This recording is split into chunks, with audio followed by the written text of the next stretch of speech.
Joe, a simple plumber, loved his job. Well, almost. Sure, the smell of sewage wasn't Chanel number 5, but plunging toilets paid the bills, and bills were plentiful, especially with his gambling habit. Joe didn't gamble on horses or cards. His vice? Underground chess. He loved the strategy, the tension, the sheer intellectual brutality. He just wasn't very good at it, hence the mounting debts. One day, while fixing Mrs. Rosenbaum's leaky faucet, again inspiration struck. People bet on anything these days, he thought. Why not underground chess? A slow, mischievous grin spread across Joe's face. It started small, a whisper in the locker room at the bowling alley, a scribbled note on the back of a pizza flyer at Sal's. Word spread through the neighborhood like a gas leak, slow at first, then impossible to ignore. Joe became the go-to guy for betting on the borough's most clandestine chess matches. He'd take bets while fixing garbage disposals, scribbling odds on the back of his invoices. His plumbing business, surprisingly, boomed. People he'd never met called for emergency plumbing. Turns out a leaky faucet was code for put $50 on the Latvian. Joe's operation grew. His basement, once a haven for old pipes and rusty tools, transformed into a makeshift betting den. He even hired his niece, Tammy, a high school dropout with a nose for numbers, as his assistant. Uncle Joe, Tammy would say, chewing gum with the ferocity of a starving hippopotamus. That guy, Boris the Butcher, he's fixing the match. Joe, initially skeptical, started noticing Boris's suspiciously well-timed blunders. He knew he had to act, but crossing Boris was like challenging a bear to a honey-eating contest. In his den, while he was hungry, Joe, inspired by a particularly aggressive chess opening, decided to play a risky gambit of his own. He spread rumors of a new player, a reclusive chess prodigy known only as the Professor. The Professor, Joe claimed, was unbeatable. Bets poured in on this mysterious grandmaster. Boris, his ego bruised and his pockets hurting, couldn't resist placing a hefty sum on himself. The match was set. A dingy warehouse by the docks, the air thick with anticipation, cheap cologne, and the faint aroma of fish. In the center, two figures hunched over a chessboard. Section 5. Checkmate in the sewers, an unexpected turn of events. Boris, sweating profusely, stared at his opponent, or rather, the lack of one. The Professor was a no-show. Joe, watching from the shadows, panicked. He'd bet everything on the Professor. Suddenly, a familiar voice echoed through the warehouse. Checkmate. Boris. It was Mrs. Rosenbaum. Seems Joe's chess prodigy was actually a sweet old lady who'd learned chess to stave off boredom. Boris, defeated by a senior citizen, stormed off, grumbling about rigged games and old ladies these days. Joe, speechless, could only stare as Mrs. Rosenbaum winked. Don't forget, dearie, you owe me half the winnings. Section 6. Flush with cash, the price of success. News of Boris's defeat spread faster than a clogged drain. Joe, the accidental mastermind, was swimming in cash. He upgraded his basement den, bought Tammy a lifetime supply of bubblegum, and even started wearing a monocle to chess matches. But success came with a price. His phone rang non-stop. Shady characters in trench coats lurked outside his house.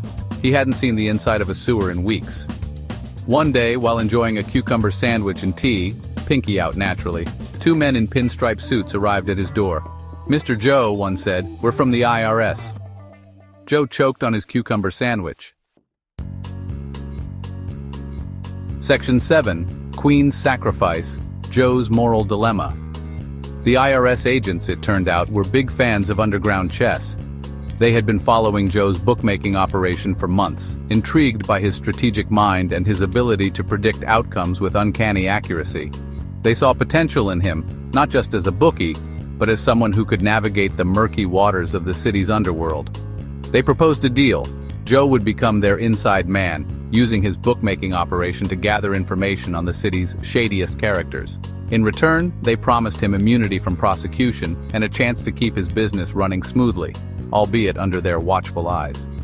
Joe, torn between his newfound wealth and his conscience, hesitated.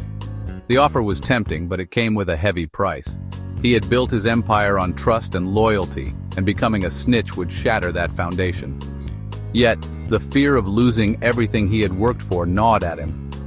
He didn't want to be a snitch, But the thought of spending his golden years in a federal penitentiary, sharing a cell with a guy named Tiny who hadn't seen sunlight in decades, was less than appealing.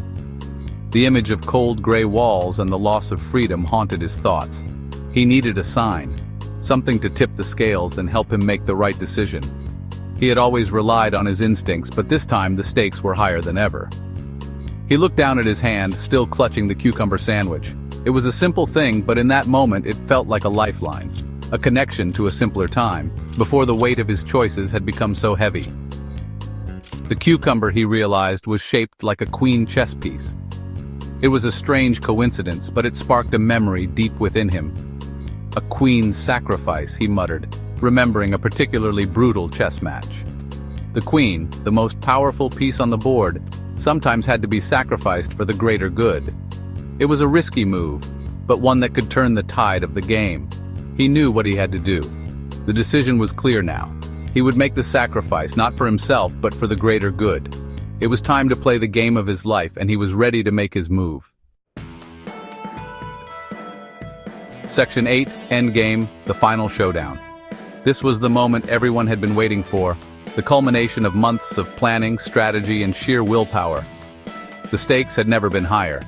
Joe, now a reluctant informant, set his plan in motion. He knew that this was his last chance to bring down Boris and his criminal empire. Every move had to be perfect, every detail meticulously planned. He organized a grand chess tournament, inviting everyone from Boris the Butcher to the two-bit hustlers he'd encountered at the park. The tournament was a melting pot of characters, each with their own agenda and secrets. The prize? A suitcase filled with cash, all of Joe's winnings. The tournament was chaos. Chess pieces flew, insults were hurled, the atmosphere was electric, charged with tension and anticipation. Tammy made a small fortune selling snacks and refreshments. She was the unsung hero of the event, keeping everyone fueled and ready for the intense matches. And hidden among the spectators were the IRS agents recording every move, every whispered conversation. They were the silent observers, gathering evidence to bring down the criminal network. The final match came down to Joe's old nemesis, Boris, and a surprisingly skilled IRS agent who went by the alias The Rook. The tension was palpable. Every move was scrutinized, every decision weighed heavily. The air crackled with anticipation. The crowd was on edge, every eye glued to the board, every breath held in suspense. Then, just as Boris was about to make his move, the unthinkable happened. A loud crash echoed through the room and chaos erupted. The final showdown had taken an unexpected turn, leaving everyone in shock. Section 9. The Plumber Always Wins, a hilarious twist of fate. The lights went out. The warehouse was plunged into darkness. Screams erupted. Panic spread like wildfire as people stumbled over each other, trying to find an exit. The air was thick with confusion and fear. When the lights flickered back on, the suitcase was gone. So was Joe. The once bustling room was now eerily silent, save for the whispers of disbelief. How could this have happened?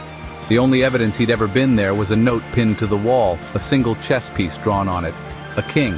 It was a bold statement, a declaration of his cunning and strategy. Joe, it turned out, had pulled off the ultimate gambit.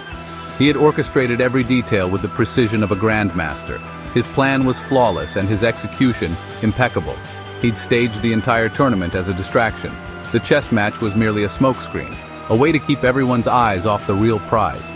The crowd was so engrossed in the game that they never saw it coming. While everyone was focused on the chess match, he'd slipped away with all the money, moving with the stealth of a shadow. His departure was as unnoticed as his presence had been, leaving behind his life of crime and plumbing. The tools of his trade lay abandoned, a testament to the life he was leaving behind. He was ready for a new chapter, one that didn't involve fixing pipes or dodging the law. He was last seen boarding a flight to a country with no extradition treaty and a surprising number of chess enthusiasts. It was the perfect place for him to start anew, far from the reach of those who would seek to bring him to justice. He was finally free to pursue his true passion, losing all his money betting on underground chess. Some things never change. Despite his newfound freedom, his love for the game and the thrill of the bet remained. It was a hilarious twist of fate indeed.